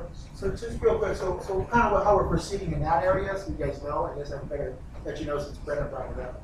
So with Caltrans used to have this diverse supplier development fund, right? The feds funded, et cetera. And they haven't put it into, they haven't had it for about 4 years, including they got SB $1. Right? So we are working on a strategy, and we've already met with the first step with Caltrans. So to address your section, how do we help these suppliers? So we are now talking with Caltrans, and we are going to propose to them a $75,000 a year commitment from them to us over 5 years to do just what you're talking about, especially with transportation. So Julie, just one more thing, okay? Because as long as you're engaging in this discussion. But I'd love to have you part of that strategy. The other thing that you have to hammer on them about, and especially Caltrans, is the local assistance dollars. The local assistance dollars are tied to mandated diversity goals, and what's happening is they're turning them over to Council of Governments or other local agencies, and then Caltrans really does not demand any kind of accountability on how those dollars are spent and whether or not small business participation goals are being met. So that again, and they kind of say, well, we turned it over to the agency as a vendor report. That's not. So yeah, no, we're gonna have a chat. Thank you for volunteering to help Julian on that. I appreciate it. Okay? Thank you. Yeah. You sure you have any more questions? No, Julius and then. Actually, mine was right in line with what Brent was sharing. Just asking these the big corporation like the Caltrans, the DGS, all these folks to share maybe what their successes have been. When somebody checks all the boxes and meets those compliances and acquires the certifications. I know for a fact, like Southern California Edison took care of RDI on a 10-year procurement or surveying, and then their company went from 25 people to 400. Same thing, LA County's got some great programs, and I'm part of the Caltrans, so I would love to hear from them what successes they have with small, medium businesses when they check the boxes. Who are they, and then maybe have another panel of sharing, from a small, medium business perspective, how I've grown with this organization and how they've taken care of me, because I think those success stories on both sides will be a tremendous help for them. And I'm a true story of that. LA County, before 2017, maybe 2012, 100 POs. 2018, over 200 POs already. And all I did was get my MVP and update my LSB, and boom. One thing I was missing, and now I'm like, I can't even keep up. Well, I mean, we do. We got a lot of people, but I'm just saying, I see a lot of stuff for them. Good stuff. Thank you. Teresa, did you have a question? Yes, I do. I just want to have a comment and thank you for sharing, because I've been through the process myself just over the last year, and I think we're helping a lot of the business owners so they could get to that point where they're certified and understand it. But if the small business is going in front of the PG&Es, they're not going to get a contract. They have to be in business for 3 years. They have to have their QC certification. And sometimes they don't know that. So when we have our panels and we have our procurement and we have our business matchmaking and you're sitting in front of them and you don't have your capability statement and you're just there as a small business, then we look at it because we don't have the right people that are meeting with them that are in front of them. But it comes from the top down. So the CEO of Metro, LA Metro, he's the only one that gets it, and he's the only one that's doing it. That's why my business is a prime for LA Metro. It's unheard of. It's not happening in any other part of the country. He has goals, and the good faith effort, this is what we need to do. We need to have you, and I'll be part of it as well. We need to meet with the CEOs of government agencies, and they have to say, this is my goal. I have a 30% goal, 20% goal, whatever the goal is, for a small business enterprise. So the small business get contracts. If they don't have a goal, they don't care. The primes don't care to bring in the second tier most of the time. Or they'll say, okay, I'm gonna bring you in, they'll call you up, I'm sure they call you up all the time, because they would call us up and they would say, we need 10 businesses that are small businesses, can you give us those names? And I would say, I'm not gonna give them to you. You join the chamber, you sponsor the chamber, I'll put a panel of business owners that fit what you're looking for, and they would never call back because they don't care. It's a good faith effort. Good faith efforts don't work. And I've heard government agencies actually tell the primes, do your good faith effort, and this is what they do. Fax out a letter. Call, make a call. Have a little one-on-one mixer to invite the small businesses, and that's all they have to do. So once they do what they do, meet you and they bring you on board, they won't use you. Over and over again, we've seen where they don't use the small business because they don't have to. LA Metro, you have to do it. 30%, 3% veterans, they have to give, depending on the dollars, if they're coming from the federal government or the state, they have to. Quick question, Teresa. So you had to go through all that process. You know the ups and downs, the struggles. I think you'd be an excellent person to help Julie on the procurement committee. You know, coming especially from a Latina. You know, I think your message, we get the message. So I'd like you to help them spread that message. So thank you for volunteering. Thank you for volunteering. And Mr. Chairman, I want to say this, and lead into Maria's next part that she'll explain. And then what we're trying to do, Maria talked about a second panel that we have, and that's about different things that help you to be competitive on getting that bid, right? Access to capital. Well, if we're not making sure our businesses have the access and are prepared, you know, not just, okay, I know what to do, I know what to do well. No. You need to have everything in line if you need to execute that to be able to execute it. And then understanding that, you know, there's the banks, there's also CDFIs, and all those other, you know, resources they can do. And then, you know, we talked about one section on human capital management, right? How do you reduce your costs on workers' comp and payroll expenses and healthcare insurance so that, again, you can be competitive. And then, you know, financial management. And then how do you know, we just went through it here today, right? Understanding cash flow, because that's important. You know, Dennis and they teach it at the SPDCs. Because again, if you're not prepared, you're going to fail. You're going on certification. What you do now. The other thing Maria's been doing is making sure that we have people. You know, I tell we got some people that these companies do some of this human capital stuff. I'm saying you're not here to sell a product. You're here to teach what that is.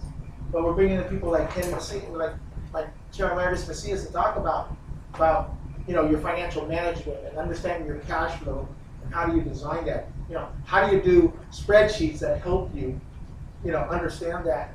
But more importantly, the guys have millions and millions of dollars in state and local government contracts, right? That's what we want teaching these things. We want to bring in someone like Teresa to talk about, you know, oh, by the way, certification. I mean, you know, you need to tell them what they need to do and how they need to do it, rather than just saying, oh, here's where you go online and we want you to fill out this. No. So we're trying to bring real experience in and people who have experienced this so that people say, okay, Frank did it, he taught me, he mentored me, etc. I can do it. So again, back to our concept of supplier, you know, developing suppliers. And also I agree totally with Teresa in regards to some of our advocacy efforts that we need to do in regards to this good faith stuff. We've always had issues with that. You know, how do we get the state to finally codify the 30%, you know, small business requirement, et cetera, and not just be an executive order. So I'll turn it back to you. Before you move on, we had a question from Marcus and Gabby, and then finish your presentation with Marcus, I want to let some of the board members that haven't spoken. I have some experience in this contracting with PG&Es and the SMUDs and all that. My experience is you go into these, you know, these meetings that you have the front end people, and they, you know, and it's all fine and dandy, and you come out of there really excited that I'm going to get a contract with PG&E. But then when you go call PG&E or SMUD or any of these other agencies, it's their people, the purchasing agents. Those are the people that do all the purchasing. Those are the people that they need to educate their people to what they're doing. Because with PG&E, when I went for a contract, I called the purchasing agent, so I got my vendors already. I don't even, you know. So for me, it was a matter of getting into one of the corporation yards manager there started buying my product, and he says, well, why don't you bid on a contract? He said, they haven't put out a contract in years. So I think that's a very important aspect of that, is teaching their people that they need to be open to, taking on more members.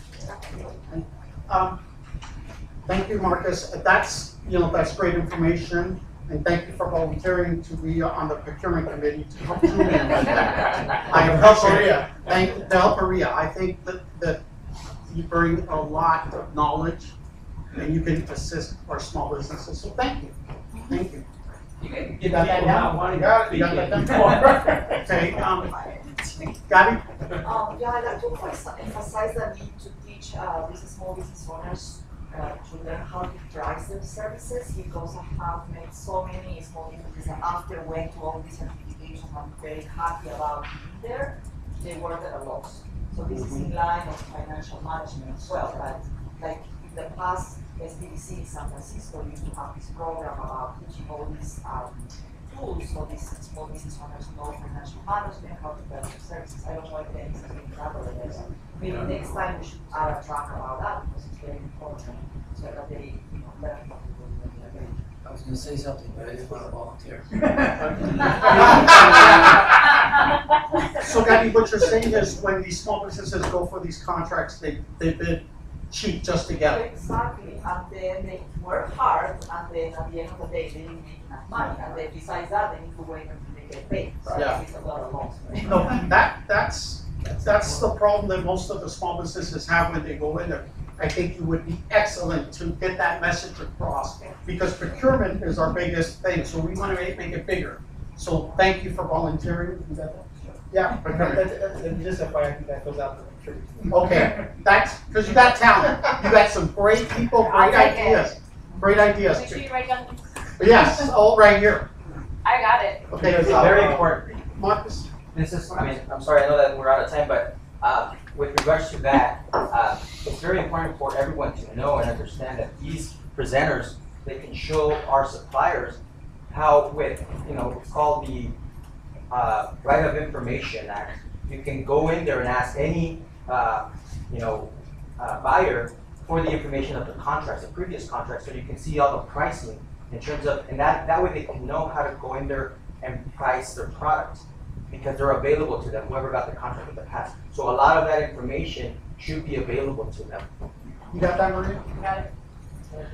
All right, I'm gonna wrap up. But again, I appreciate everybody's insight, and this is the kind of stuff, the kind of conversations I am really engaged with or want to have, because this is gonna help us plan the next few that are gonna be in the other regions. We need the topics. We need to know what you guys see as issues with your members or yourselves, being business owners. And so I will definitely be tapping into all of those who spoke today. And again, if you can be on the procurement committee to speak to that stuff, I would greatly, greatly appreciate it, because I need all the insight I can get, right? Julian already took the words out my mouth on that second panel, so thank you, Julian. But again, just so you guys know, with that second panel, at this point, we're trying to utilize the affinity programs and partners that we have. So we're utilizing them to teach these or being a part of the panel.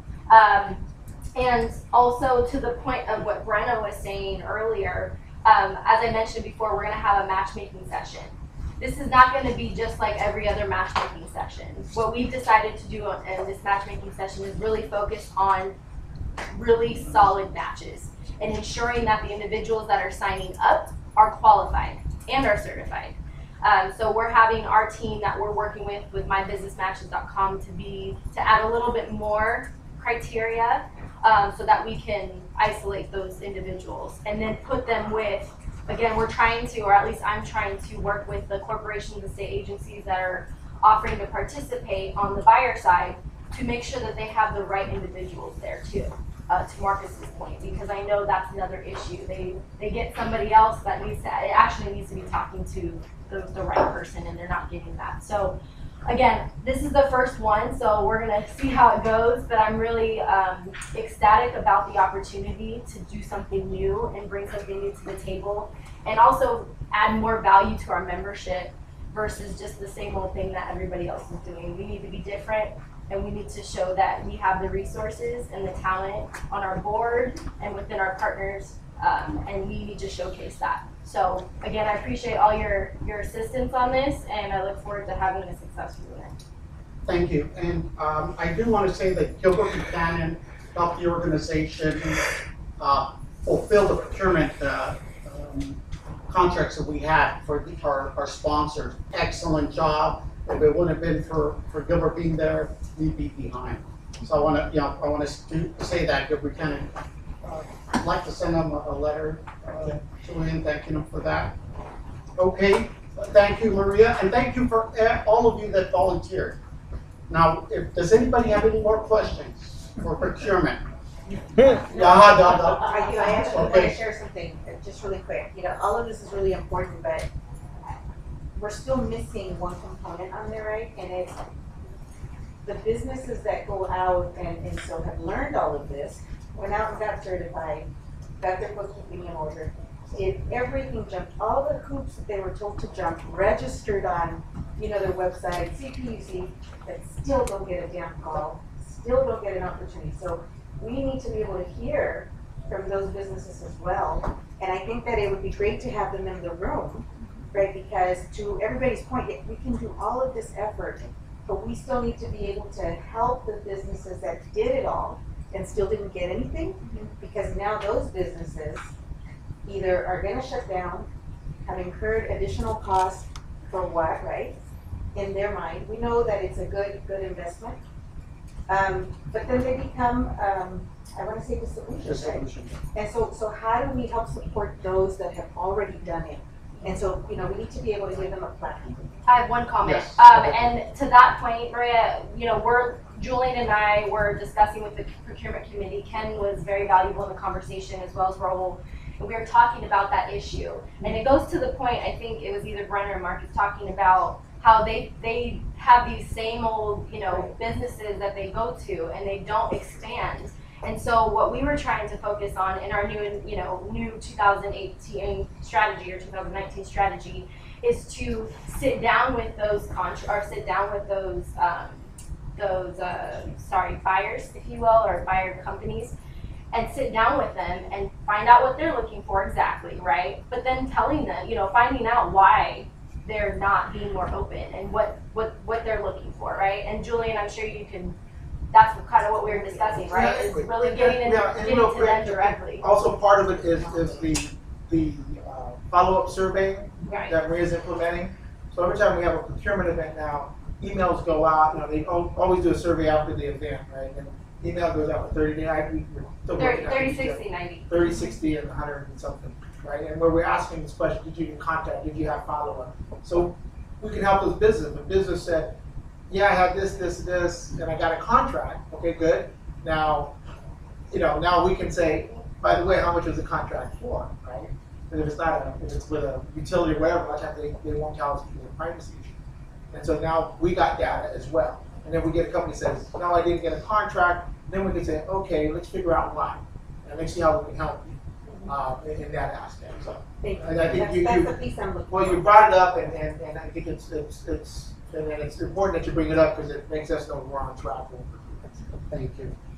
And, really quick, that's what we should be doing though, testifying at the PUC and telling them we need to know who are the businesses that are getting contracts. Why is it?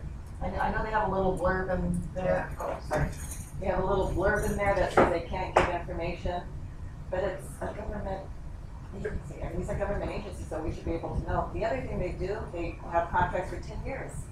So if you're providing janitorial services, why are you submitting everything you need to submit when they're not going to go out to bid for 10 years? So you're right. If we find out ahead of time what they have coming up over the next year or 2 years, then the companies will know what's coming up and they'll get ready for it. And that's the whole point, right? Because if we know what they have coming up in 2019, 2020, we can start developing the suppliers. We're educating our suppliers and making sure they have everything they need. And again, how do we get to be primed, right? If we have leeway, I think we can have some success.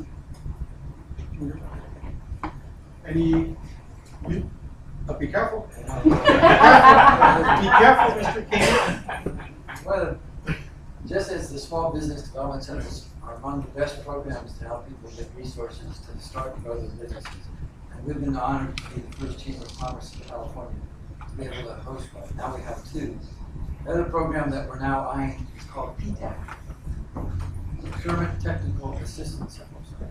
Very same concept, except it's not to the Small Business Administration, it's to the Department of Defense. There's there's 6 PTACs in California. It takes a couple $100,000 and years to be able to line everything up to be able to do that, or affiliate with one that exists. And so by conference, we should be able, our local chamber should be able to announce that we will now be affiliated with a PTAC that's based out of Humboldt. And in the Bay Area, there's a little program in San Francisco, but there's no other program. So there's a big challenge there to be able to find those resources as an organization so that we can be more proactive. The trouble area is that I also recognize that in our area, for example, 2 of the contracting agencies, the city of San Jose, the county of Santa Clara, those 2 agencies alone, they spend over $3 billion a year in the various services that they provide. The informal, off-record survey of who gets these contracts, it's not a surprise. It's middle-aged white guys who don't live in the communities that they serve.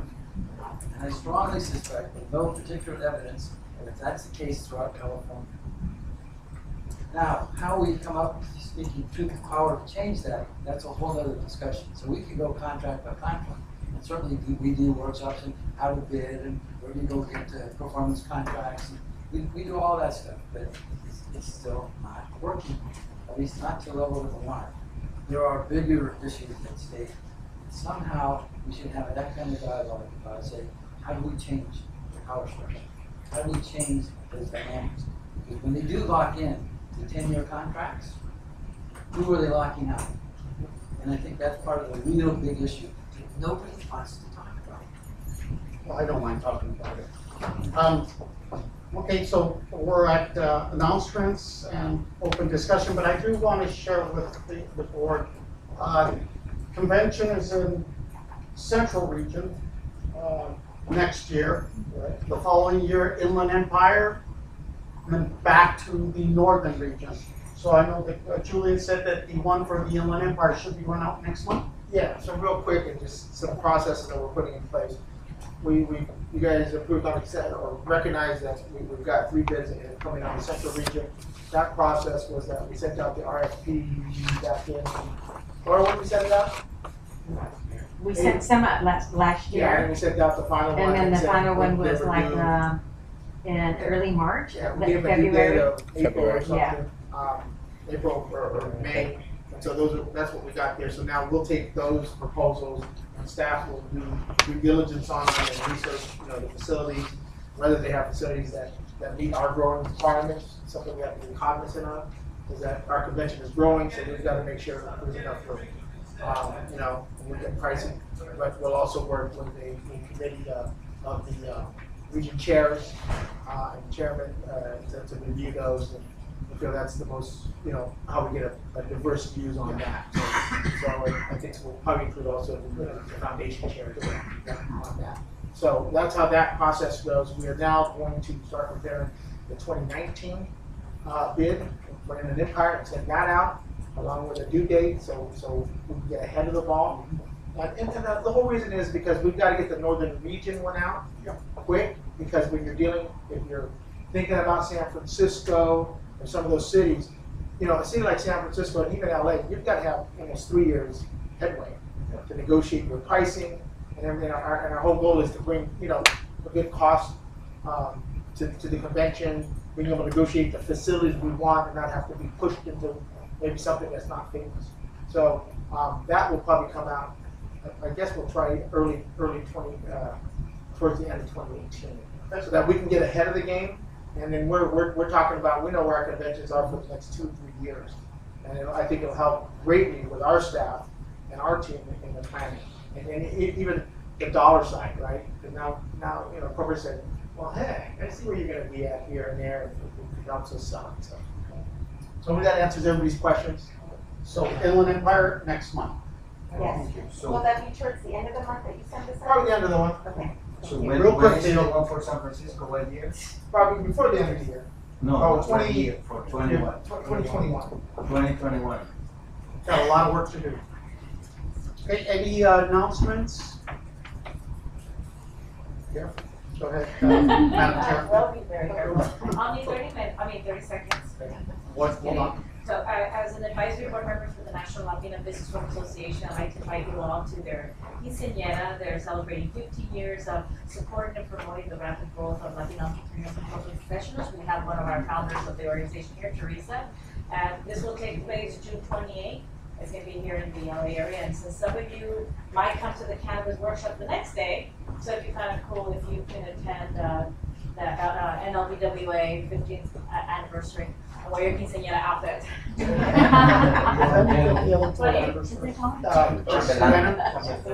I wanted to thank the board for supporting the Cheech Fighting Center for Arts, right, that is going to be opening up in Riverside.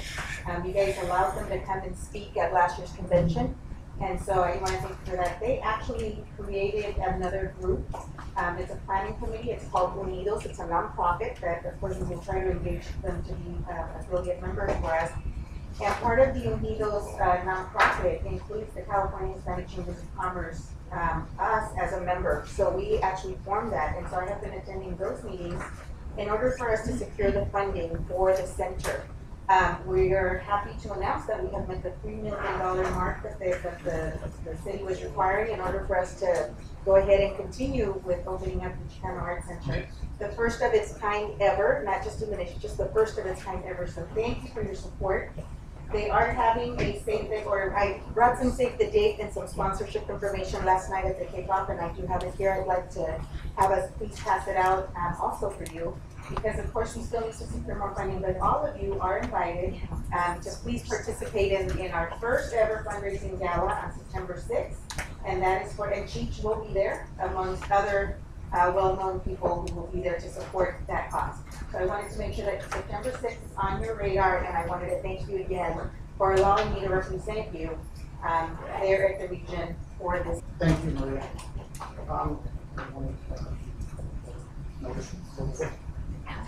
Real quick, notice in your binder or in the board packet is your notice for the fourth quarter meeting.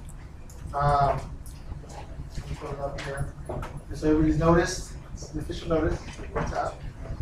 So your notice, let's see, November, Friday, November the 16th, and Saturday, November the 27th, 2018. This also serves as the board retreat. It is in Riverside at the Mission. It's the other brown box. It's the other cardboard. 16th and 17th. Yeah, it's in our room. You guys can go with this second. And also FYI, give me a second, please. Happy Father's Day to all the fathers and to all the mothers. Howard? July 13th at the Fairplex, there is a Veterans Resource Fair. That's for employment, health, dental, vision, legal, housing, education, and service claims. It's open to the public, all veterans, their families, and the community. Would you please have that? I certainly will. Maybe you can send out an email blast. You can post it. Mr. Chairman, It's free of charge. Real quick, if you need to book your rooms, they're saying you have to go to our website, www.cahccconvention.com, and you should not have any problem with Friday nights. Thank you, Julie. Yes, Mr. King. I move to adjourn. Second. All in favor, signify by saying aye. Everybody. Okay. All in favor, aye.